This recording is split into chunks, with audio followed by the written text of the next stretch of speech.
وہ کہتے ہیں جی پورا افغانستان آپ ہم سے لے لیں، طالبان کی قیادت کہہ رہی ہے کہ پورا لے لیں آپ ہم سے، لیکن ہم لکھ کے آپ کو ایک لفظ بھی دینے کو تیار نہیں ہے، ٹھیک ہے؟ اور اس کے جواب کے اندر آپ ہمیں لکھ کے دیں کہ آپ تجارت کھولیں گے اور آپ جو ہے یہ لوگ ہمارے رہا کریں گے، اور یہ جو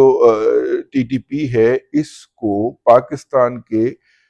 بارڈر ایریا سے اٹھا کر بامیان اور ہرات اور ان دور دراز علاقوں میں جا کے آباد کریں گے، اس کی آپ ہمیں ادائیگی کریں گے، اس کا آپ مجھے لکھ کے دے دیں۔ ظاہر ہے اگے مڑا کلایا دا سی ہیں اپنا مڑا کلایا دا خواجہ آصف تے مڑے نے کیا چکو ایتھوں سارا کچھ ہے پانڈا ٹینڈا تے نسو ایتھوں نکلو، کوئی اس طرح کی نہ پیسے دیں گے ان کو آباد کرنے کے لیے، یہ آپ کا اثاثہ ہیں، آپ جہاں پہ مرضی ان کو آباد کریں۔ اب افغانستان کا یہ کہنا ہے کہ جب سوات وزیرستان دونوں شمالی اور جنوبی کے اندر آپ نے آپریشن کیے تھے تو یہ وہ لوگ ہیں جو وہاں سے بھاگ کر پناہ کے لیے افغانستان آئے تھے، اور اشرف غنی دور سے ان کے یہاں پر مہاجر کیمپ موجود ہیں، تو اس لیے ان مہاجر کیمپ سے پاکستان کا، وہ کہتے ہیں پاکستان کا یہ اصرار ہے کہ یہاں سے دہشت گرد اور خود کش تیار کر کے ان کی مائیں آنکھوں میں سرما شرما ڈال کے ان کو حوالے کرتی ہیں ان دہشت گرد ملاؤں کے جنہوں نے ان کو سیدھا جنت کا ٹکٹ دینا ہوتا ہے، تو ان کو ہم پرے لے جا کے بات کر دیتے ہیں، پائے نو پرے نہیں آ سکتے، مطلب سمپل جی گل ہے، یہ تو بڑا ہی ڈھکوسلا ہوا نا پیسے نچوڑنے کا یا پیسے وصول کرنے کا۔ تو بہرحال اس کو فوری طور پہ خواجہ آصف صاحب نے مسترد کر دیا، اور انہوں نے کہا کہ بھائی جان جو بات ہوئے گی وہ لکھ کے ہوگی، کمٹ کر کے ہوگی، تاکہ کل کو ہم آپ کو پکڑ سکیں، نمبر ایک۔ نمبر دو، آپ کے خیال میں اگر ہمارے پاس آپ کے کچھ لوگ ناجائز طور پہ قید ہیں تو معاہدہ ہونے کے اندر ہم یہ بات لکھ لیتے ہیں کہ آپ ہمیں ان کے بارے میں قابل قبول شہادتیں دیں گے، ایڈمیزیبل ایویڈنس جس کو کہتے ہیں، ویریفیبل ایویڈنس دیں گے، اور ہم اس ایویڈنس کے بعد ہم ان کو رہا کر سکتے ہیں۔ اس کے علاوہ ہم آپ کو ان کے بارے میں ویریفیبل ایویڈنس دیں گے جو وہاں پہ دہشت گرد بیٹھے ہوئے ہیں، یہ جو ہم مار رہے ہیں ایک ایک کی ایویڈنس ہمارے پاس موجود ہے، جو آپ کے ہاں سے آئے ہیں، وہ کسی کے پاس پاکستان اوریجن کارڈ ہے، کسی کے پاس کچھ ہے۔ اسی اثناء کے اندر پاکستان کا اثاثہ سمجھے جانے والے اور ذوالفقار علی بھٹو مرحوم کے دور کے اندر کابل کے پولی ٹیکنیک کالج میں پڑھنے والے، اور پھر اس وقت پاکستان آ کر افغان مجاہد بن جانے والے جناب انجینئر گلبدین حکمت یار صاحب جو ہیں، وہ کسی زمانے کے اندر پاکستان میں ایک ہاؤس ہولڈ نیم ہوا کرتے تھے۔ انجینئر گلبدین حکمت یار صاحب نے ایک خط لکھا ہے وزیر اعظم پاکستان کو، اور جس کے اندر انہوں نے لکھا ہے کہ دو اسلامی ہمسایہ برادر ممالک کی افواج کا آئی بال ٹو آئی بال آنا اور ایک دوسرے کے اوپر حملے کے لیے تیاری کرنا اس علاقے کے لیے بھی اور یہاں کے لوگوں کے لیے بھی کوئی نیک شگون نہیں ہے، اور آپ کوئی اپنا کردار ادا کریں۔ گلبدین حکمت یار صاحب ڈارلنگ رہے ہیں پاکستان کی اسٹیبلشمنٹ کی، اور اس وقت بھی ہیں۔ اگر آپ کو یاد ہو تو مری مذاکرات کے اندر جو کہ باوجود نہیں ہو سکے تھے کیونکہ طالبان یہ چاہتے تھے کہ پاکستان کو ان مذاکرات کی ہوا بھی نہ لگے، مری مذاکرات جس کے اندر امریکیوں نے افغانستان کے تمام طبقات نے شرکت کرنی تھی، اس مذاکرات کے اندر سب سے پہلے پہنچنے والوں میں گلبدین حکمت یار صاحب تھے، جو پہنچ بھی گئے تھے، اور یہ مری کے اندر جو پرلی طرف 5 ستارہ ہوٹل نہیں گا بھوربن والا، وہاں پہ یہ مذاکرات رکھے گئے تھے، تو یہ سب سے پہلے اپنے وفد کے ہمراہ پہنچے تھے۔ ان کی طرف سے خط لکھنا بنیادی طور پہ پاکستان کے مقتدرہ کو بھی اور پاکستان کے اندر حکومت کو بھی زیر دباؤ لانے کا ایک عمل ہو سکتا ہے۔ اس کے علاوہ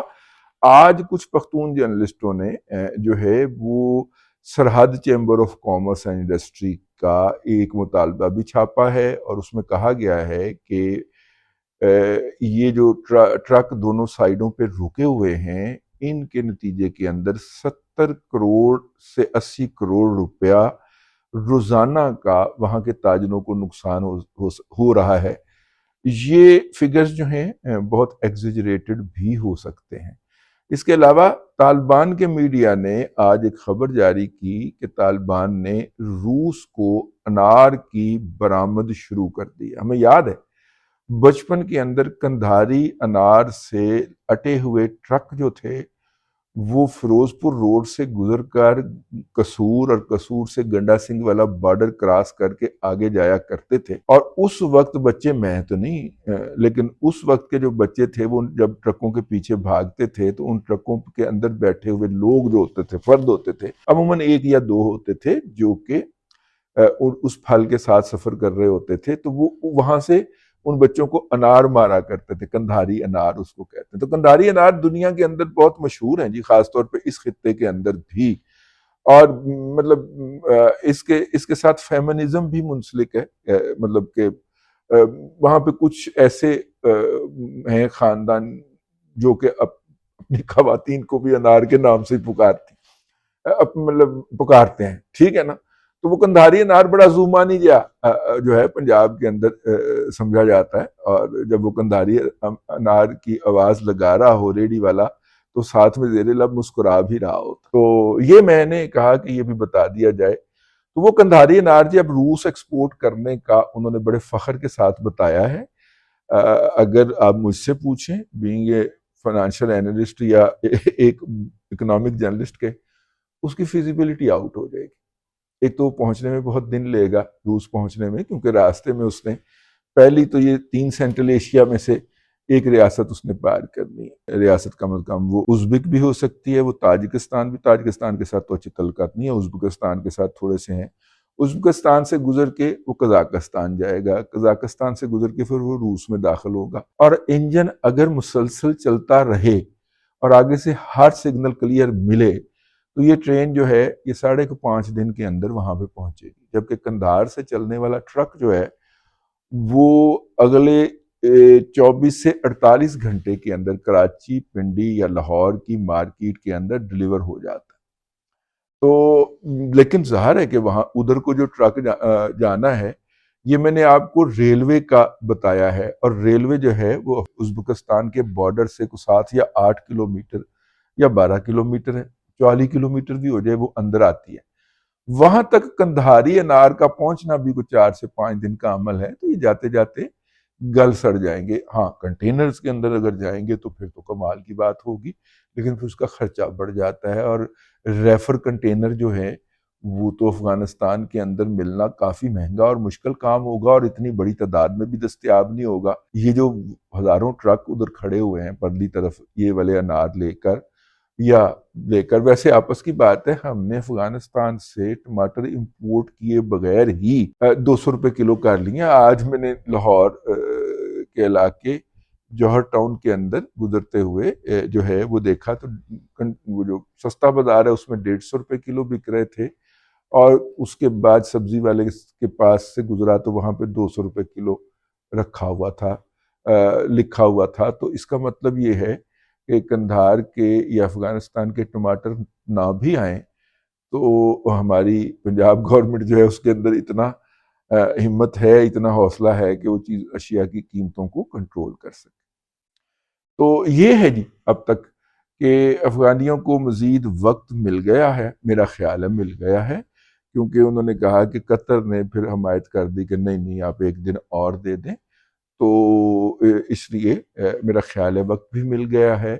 اور اب بات کل پہ چلی گئی ہے۔ تو میں نے کہا کہ اپ ڈیٹ آپ کو بتا کے سویا جائے۔ اب تک کے لیے اتنا ہی، اگلے ولاگ کے اندر پھر حاضری ہوتی ہے۔ اللہ تبارک و تعالیٰ آپ کو آسانیاں عطا کرے،